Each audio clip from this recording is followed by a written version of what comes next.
Então, Então, bom dia. damos Desculpa. as boas-vindas para Eliana Olinda Alves. Eliana vai falar para a gente hoje nos Espaços do Bebê a respeito dos desafios e possibilidades do trabalho com bebês e crianças no contexto do acolhimento institucional. Então, Eliana, a palavra é sua. Ah, bom dia. Eu não consegui compartilhar do modo mais correto, espero que vocês estejam vendo, pelo menos razoavelmente, mas aqui foi mais para eu me orientar e não perder muito a ideia, não perder muito tempo. Eu começo com essa foto dessa instituição, que já foi instituição de acolhimento no Equador, a Fundação AME, que eu visitei antes da pandemia, no começo de 2020, porque é um dos trabalhos mais interessantes que eu já conheci dentro da perspectiva de acolhimento de crianças na primeira infância. E a gente tem no Brasil, eu vou passar muito rapidamente, eu fiz uma contextualização, essa história do acolhimento e da atenção no âmbito da assistência, num diálogo com o âmbito da justiça no Brasil, ela foi atravessada por violências imensas, a começar que o Brasil, claro, é uma leitura, alguém pode discordar e a gente pode conversar sobre isso. Para quem não me conhece, que entrou depois no grupo, eu trabalho no Tribunal de Justiça e já trabalhei na FEBEM São Paulo, foi aí que me visgou esse trabalho com as instituições, especialmente de crianças, e tem toda essa violência porque está marcada no processo da colonização por separação de crianças dos seus núcleos, né, dos seus afetos primários, desde a criança indígena, nesse suposto projeto civilizatório, e mais tarde, pós a suposta abolição, o trabalho com as crianças negras, que dentro do movimento higienista no Brasil, muito no rastro do higienismo europeu, essa população e essas crianças eram vistas como populações marginais, com uma moral desviante, como vocês estão lendo aí, e a gente teve a prática durante muito tempo, até o século XX, da famosa roda dos expostos. Eu estou aqui com essas pequenas figuras aí para vocês, quem nunca viu uma roda do exposto, né? Então, como era, como ficava na parede. Então, a gente tem todo um trabalho na assistência do Brasil que ficou muito ligado à questão da assistência religiosa e da filantropia. Como era esse contexto institucional até na arquitetura, a violência até na arquitetura? Tem aqui esse abrigo no interior da França que eu visitei o ano passado, na cidade de Mulhouse. A gente foi fazer um trabalho com a Associação Pickler-Locks França, e a gente foi fazer um trabalho de observação. Ela não é mais assim, evidentemente, mas ela é preservada exatamente para que se volte à história e não se repita. Mas o Brasil acompanhou muito essa ideia de como foi o acolhimento na França. Então, não se tinha prédios próprios para acolher. Então, os bebês eram acolhidos. Assim, os prédios são lindos, são bonitos, mas eles são completamente disfuncionais. Esse prédio de baixo é a FEBEM São Paulo, é o Complexo Sampaio Viana, no Pacaembu, onde eu trabalhei em 95. Aqui é o prédio por fora, então a gente percebe espaços gigantescos. Então, aqui abrigava crianças de 0 a 7 anos, e eu fiquei encarregada, quando nós entramos, a equipe que entrou em 95 foi para desmobilizar esse grande complexo e pensar em instituições menores para crianças de 0 a 7 anos, localizar irmãos. Quando eu cheguei aí, tinha 520 crianças. Eu estava no berçário com uma equipe de médicos, enfermeiros e pedagogos e assistentes sociais, a gente analisando os processos e, ao mesmo tempo, tentando trazer, naqueles 2 anos e meio que nós ficamos aí, desmontando esse grande complexo, trazendo um mínimo de qualidade para essas crianças naquela época. Então, por exemplo, às vezes criança se perdia, porque isso já foi uma antiga fazenda, foi uma casa de misericórdia, e se ouvia, às vezes, gritos ou choros, e a gente saía multidão ali procurando aquela criança. Então, os espaços são lindos, mas são esses espaços que não têm nenhum contorno, como a gente vê ali a Fundação AME de cara, que é um espaço interessantíssimo, cada cantinho tem um contorno, de acordo com a faixa etária, e, enfim, essa é a experiência. E dentro desse castelo aí na França, a gente vê aí também o interior, a dificuldade da própria cuidadora se locomover dentro. Imagina você descer várias escadas para trazer um bebê, um grupo de bebês para pegar sol, né? Então, eram espaços também que as crianças não pegavam sol, Em São Paulo, a primeira revolução que a gente fez quando a gente chegou foi abrir as janelas dos quartos, tirar a comida de dentro dos quartos, assim, coisas básicas e mínimas inacreditáveis. Então, todo o espaço reforça ou reforçava essa extrema dependência da criança desse adulto. Então, a gente tem aqui o passado que quem era esse profissional? Era uma pessoa sem formação, mulheres, jornadas extenuantes de trabalho, esse ambiente muito inseguro, sem referência afetiva, as incessantes interrupções no processo de adaptação da criança, instabilidade emocional. Como era feito esse cuidado? Quer dizer, a gente tem uma profissional, um ambiente, e ao mesmo tempo, o que essa pessoa, adulto, pode fazer nesse ambiente, né? Esse cuidado repetitivo, mecânico, uma confusão de sentimentos da cuidadora em relação à criança, muitas querendo substituir a mãe, como a Márcia falou, inicialmente, dessa cuidadora escolher uma criança e ignorar outras, então aquela escolhia, ela tinha todo o investimento libidinal naquela escolhia e outras não, e ela não poderia escolher várias, então imagina quantas ficavam sem receber uma atenção. Todo mundo conhece a síndrome do hospitalismo, só trouxe aqui ideias muito para chegar no trabalho aqui no Rio de Janeiro, e essa situação atual. A situação atual, a gente tem muita nuance do passado, então a gente está no século XXI, pelo menos do Brasil, mas com muitas nuances do passado, e aqui eu deixo uma reflexão, né? Como é que fica essa travessia entre o ser e o existir, né? No pensamento winnicottiano que o Bernard Goes nos apresenta de forma tão clara, numa criança nesse contexto, separada dos seus afetos primários, logo no início da vida, como fica essa travessia, essa difícil travessia, e muitas, e aí eu penso em crianças que têm um processo longo de institucionalização, que muitas não chegam ao existir, né? Então, a gente tem adolescentes, crianças que têm uma trajetória toda na institucionalização, extremamente reativas, parece que são crianças que o pensamento não chegou a essas crianças, elas não conseguem pensar, elas estão sempre no campo ali do sentir, né, do ser. Então, e aí vai tornando o trabalho cada vez mais difícil. Então, todo esse contexto da minha trajetória pelo âmbito institucional, eu conheci em 2008, aqui no Rio, né, já moro no Rio há bastante tempo, o trabalho da abordagem Pickler, e assim, muito rapidamente trazendo alguns fragmentos do pensamento da abordagem Pickler, no sentido que ela faz um contraponto numa visão de ver a criança e de deslocar o adulto de alguém que está ensinando a criança o tempo inteiro para alguém que vai observar a competência dessa criança. Então, ela é pensada num contexto, para contextos da coletividade. Quem conhece a abordagem sabe que surgiu e se consolidou em Budapeste, na Hungria. Tive a possibilidade de, anos atrás, visitar e fazer seminários em Budapeste com a Ana Tardos e outras pessoas lá do Instituto Pickler. E aí a ideia, quer dizer, por toda essa problemática do cuidado mecânico automático, M. Pickler pensa nessa ideia de profissionalização dos cuidados. Quando eu vi isso pela primeira vez, parece estranho. Como é que eu vou profissionalizar um cuidado? E quando a gente começa a adentrar o campo da abordagem, a gente vai percebendo um contorno e um cuidado também que é dado a esse adulto que cuida, né? Porque é um adulto que normalmente, pelo menos nas instituições do Brasil, não tem muita formação, quando muito tem um segundo grau essa mulher, e o critério ela gosta de criança e ela já cuidou de um neto ou de um sobrinho, e ela entra numa instituição de acolhimento completamente desprovida para cuidar de um bebê, né, que vem de uma situação muito difícil.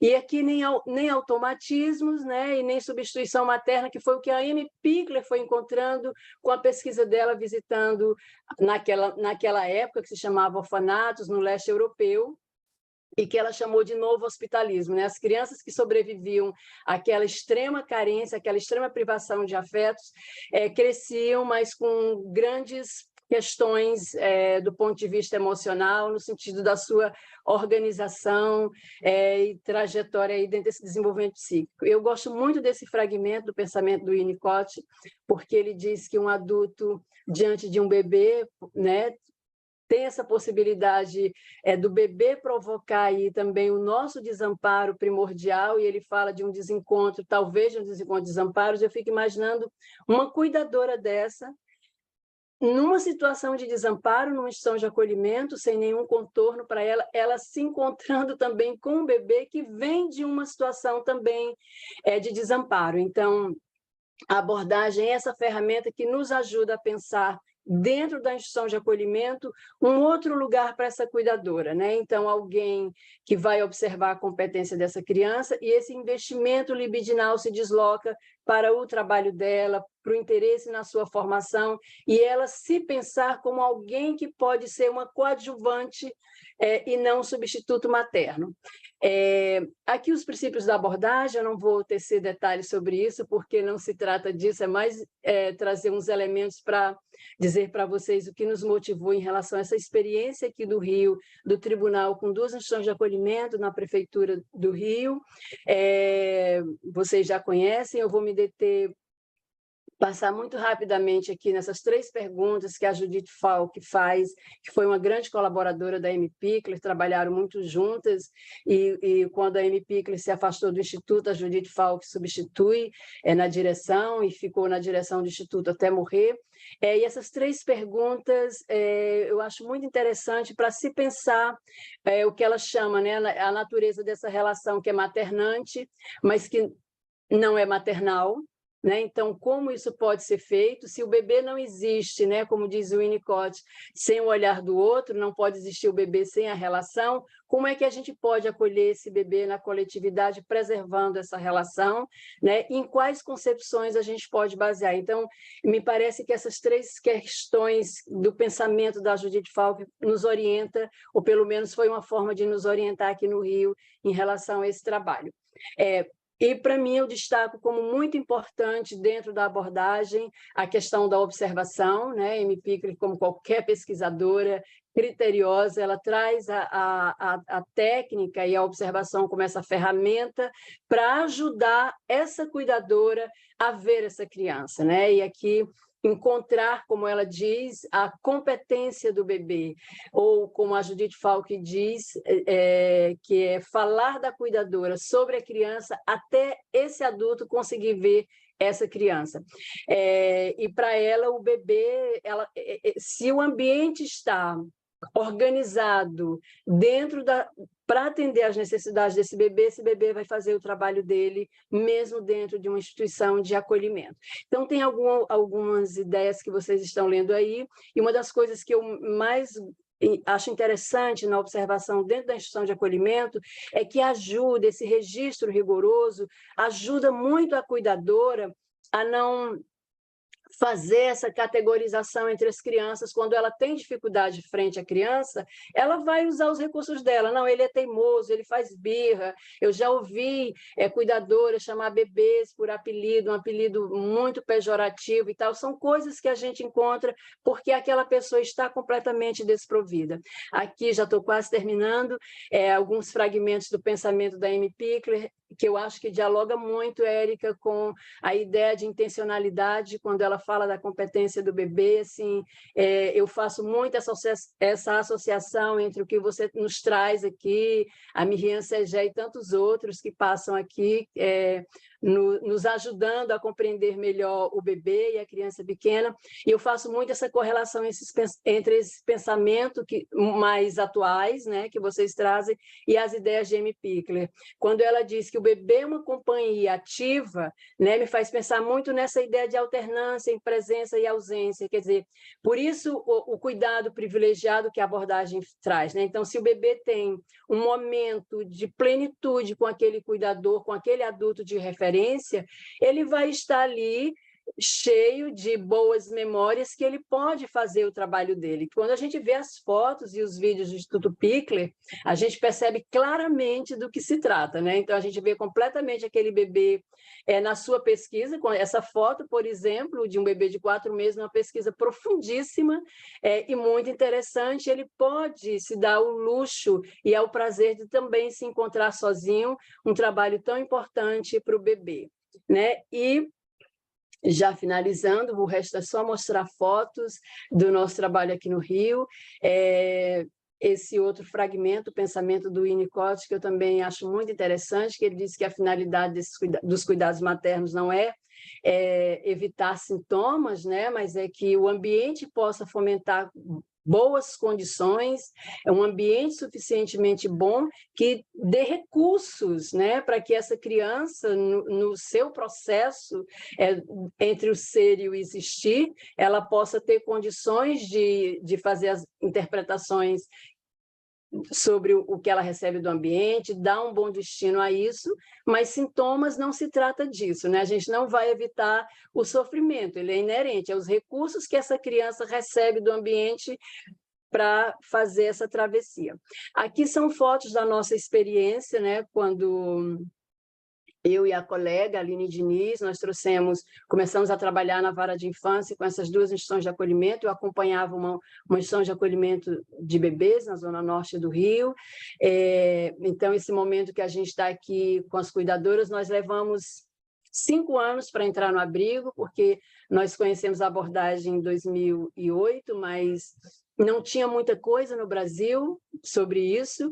A gente foi catando com muita dificuldade e tal. E coincidiu da gente encontrar 2 pessoas aqui no Rio, a Lúcia Peçanha e a Rita de Moraes. A Rita hoje mora em Paris e está na associação Pickler-Locks, e a gente ali, junto com a Rita e com a Lúcia também, foi pensando como entrar nessas instituições de acolhimento. Então, aqui são alguns momentos. Essa foto aqui é a Isabelle Deline e a Sylvie, que são da Associação Pickler-Locks França. Então, quando elas estão no Brasil, já vieram dar alguns cursos, a gente as levou para dentro da instituição de acolhimento, e as cuidadoras se emocionavam muito, porque elas diziam, a gente nunca foi cuidada, assim, tipo, nunca ninguém chegou para a gente para dizer, olha, você faz bem, mas é possível você fazer melhor ainda. Então, a ideia da gente trazer a abordagem como ferramenta não é no sentido de desqualificar o trabalho dessa cuidadora. Do jeito dela, ela está fazendo ali o que ela sabe, mas por isso que nós demoramos tanto tempo para chegar na instituição, assim, adentrar. Primeiro, o respeito. Eu estou numa esfera de poder que é muito violenta. Claro, se um juiz determinasse, a prefeitura ia abrir, mas isso não ia levar absolutamente nada, nós não íamos chegar a lugar nenhum. Aqui, esse momento de apresentar outros objetos, não é que não existam brinquedos na abordagem, mas a gente tem os chamados brinquedos e objetos não estruturados, né? Porque a abordagem lida muito com todos os objetos do entorno da criança. É um momento de apresentar para as cuidadoras outros objetos, outras possibilidades também. Então, às vezes, eu não estou na foto porque eu estou fotografando também. Fiquei responsável na condução interna do judiciário desse trabalho.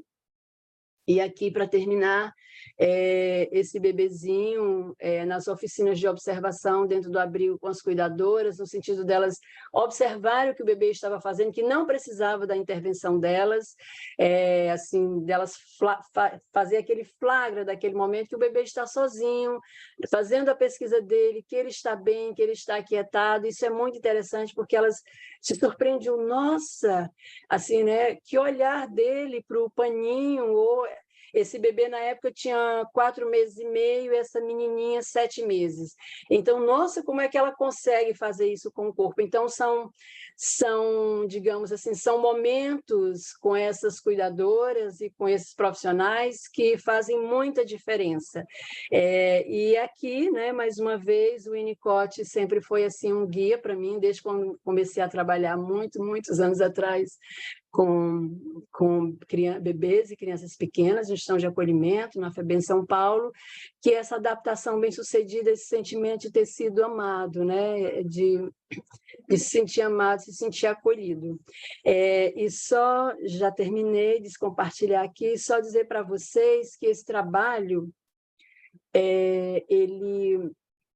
Quando a gente começou a trabalhar com essa discussão com as instituições de acolhimento, o Tribunal de Justiça incorporou essa ideia e passou a se preocupar com a primeira infância e constituiu uma comissão de valorização da primeira infância, que nós trabalhamos com ela há 7, 8 anos, e serviu de inspiração agora, nesse momento, ao Conselho Nacional de Justiça, de criar comitê gestor da política judiciária da primeira infância para todos os tribunais do país, fazendo uma convocação aos tribunais no âmbito da vara da infância, no âmbito da infância, a pensar uma política e uma articulação mais horizontal com os serviços de acolhimento, com o executivo, com secretarias de saúde, educação, assistência. Então, esse comitê gestor, ele comporta muitas instituições, a gente está reestruturando a nossa comissão, porque virou comitê gestor, e a gente, assim, é uma responsabilidade, porque foi um modelo que o tribunal,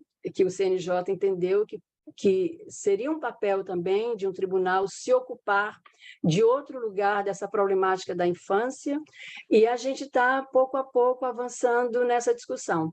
Aqui na Prefeitura do Rio, a gente acompanha muito mais de longe, porque a ideia não é ficar tutelando. A gente levou, inspirou, aquela equipe se interessou, a diretora passou a estudar também a abordagem e vem estudando, e a Prefeitura do Rio criou um centro de estudos da primeira infância, e elas estão lá fazendo o trabalho do jeito delas. A intenção não é criar uma Budapeste aqui impossível, com as diferenças culturais, todos os atravessamentos, mas trazer elementos da abordagem que podem contribuir muito com um trabalho de qualidade, enquanto a gente não tem famílias acolhedoras, Bárbara, suficiente, mas no momento em que esse bebê precisa passar, de alguma forma, ali, por uma separação e chegar numa instituição de acolhimento, ter o mínimo de qualidade.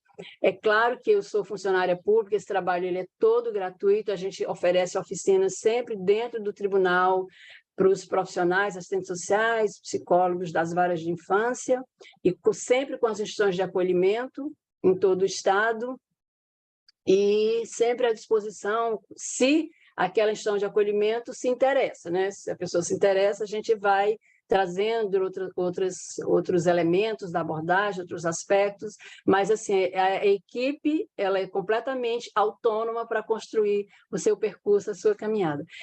Foi essa a escolha que eu fiz, Érica, eu espero ter atendido quando se pensa em acolhimento institucional. Foi ótimo, muito obrigada, Eliana. Um prazer ter você por aqui, um prazer te escutar. Né? A Eliana eu já conheço mais, né? E o trabalho dela é muito importante, eu acho que realmente vale a pena ser divulgado. E este ano, né, que a gente definiu falar de lugares de bebê, esse é um espaço em que tem muitos bebês, né? É um lugar de bebê que a gente precisa conhecer mais e saber, né? Você fez um percurso histórico aí muito interessante para pensar nas dificuldades, mas com, né, um otimismo de que é possível fazer, é possível mudar, né, é possível oferecer, né, um lugar que tenha qualidade para esse bebê se desenvolver. Muito obrigada, Eliana. Está cheio de comentários aqui, a Glaucia já levantou a mão.